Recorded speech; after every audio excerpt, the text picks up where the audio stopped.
ఎనిమిదో అధ్యాయము ఫస్ట్ నుంచి చదువు. 20. కావున యేసు మీరు మనుష్య కుమారుని పైకెత్తినప్పుడు నేనే ఆయనననియు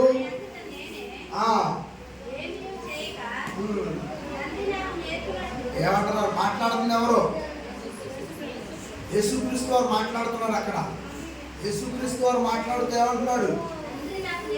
తండ్రి నాకు నేర్పినట్లు ఈ సంగతులను మాట్లాడుచున్నాను. చాలండి. మాట్లాడుతుంది ఎవరు? యేసు ప్రభు. యేసు ప్రభుకి ఎవరు నేర్పారంట?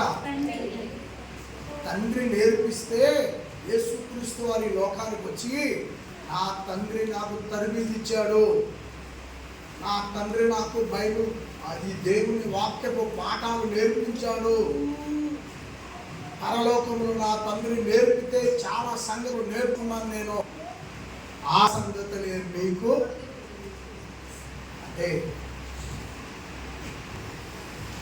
తండ్రి దగ్గర అద్భుతమైన ఒక విద్యార్థి.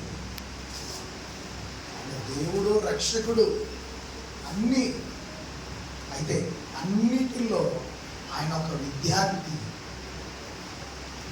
ఆ తండ్రి నాకు నేర్పించినట్లుగా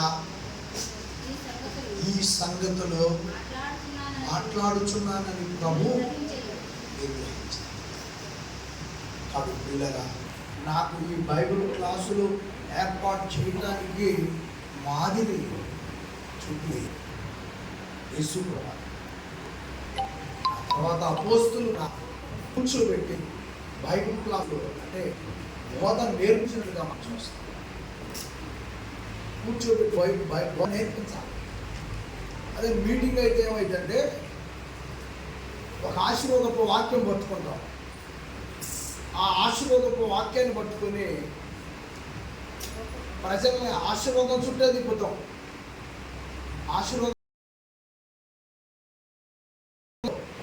నువ్వు కూడా ఏదో ఒకటి తీసుకొచ్చి ఇస్తే కానీ ఆశీర్వదించబడ్డాడు. యాకోబు ఎలా ఆశీర్వదించబడ్డాడో నువ్వు కూడా ఏదో ఒకటి తీసుకొచ్చి ఇస్తే ఆశీర్వదించబడ్డావు. ఇది ఇస్తేనే ఆశీర్వదించబడతావు. ఇది గోల్ ఉంటుంది అనమాట. అంటే ప్రజలు మరలా రేపు రావాలంటే ఏం కావాలి? ప్రజలకి ఆశీర్వాదాలు చెప్పాలి. అంటే మా దశమానం ఇచ్చినట్టుగా బైబిల్లో మనకు ఉంది. అది చూపిస్తాం. అపోస్తుల పాదాల దగ్గరికి తీసుకొచ్చిన వాళ్ళు ఉన్నారు, అవి చూస్తాం. దీవించబడ్డాలని ఇవన్నీ ఇచ్చిన వాళ్ళు ఎలా దీవించబడ్డారు అని మనము ద్వితీయోపదేశకాండం అంటే పిల్లరా నేనేమంటానంటే మనము 1 గంట 2 గంటల్లో వెళ్ళిపోయేదైతే మనము అనేకమైనటువంటి విషయాలు చూసాం. కానీ బైబిల్ దగ్గర కూర్చొని ఒక విషయం మీద విశ్లేషణగా నేర్చుకోవటం వలన యేసుక్రీస్తు వారు చూపిన మార్గాన్ని మనము తెలుసుకున్న వాళ్ళం అవుతాం. యేసు ప్రభువే తండ్రి దగ్గర స్టూడెంట్ అయి నేర్చుకున్నాడు. ఇప్పుడు మనం యేసు ప్రభు దగ్గర ఏమవ్వాలి? స్టూడెంట్ అవ్వాలి. కానీ చుట్టవాళ్ళు వచ్చిపోయేవాళ్ళం కాదు. అంతేకాదు పరిశుద్ధాత్మ వారి గురించి కూడా యేసు ప్రభు చెప్పాడు. నేను వెళ్ళిన తర్వాత పరిశుద్ధాత్మ వారు వస్తాడు. ఆయన నేను తండ్రి దగ్గర ఏ సంగతులు అయితే విన్నానో మీకు చెప్పానో ఆయనంతటా ఆయన ఏమీ చెప్పకుండా నేను చెప్పిన వాటిలోనే మీకు జ్ఞాపకం అయ్యారు. అంటే పరిశుద్ధాత్మల వారు కూడా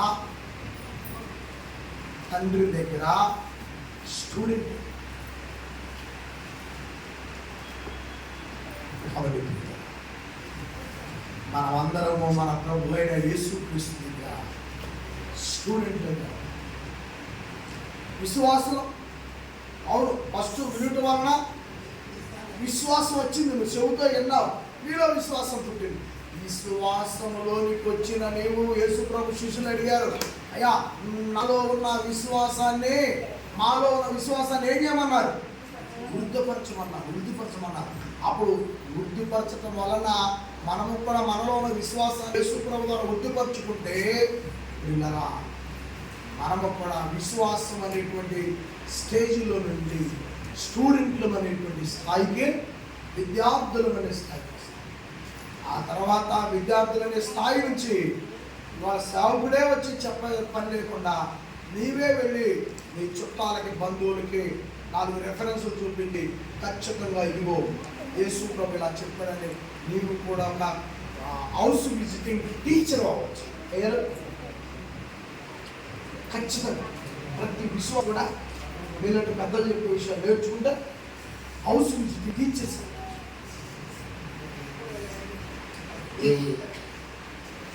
మాటలను హృదయంలో ఉంచి అనిపించేయాలి. గొప్ప సంగతులు అది వారిలో తెలుస్తా. మరి మత చిన్న ప్రార్థిస్తుంది. ఆ తర్వాత అలా ఒకసారి బయటకు వెళ్ళి కొంచెం ఆ చల్లటి వాతావరణంలో గాలిని పీల్చుకొని వాళ్ళు వెంటనే అవకాశం దొరికింది కదా అని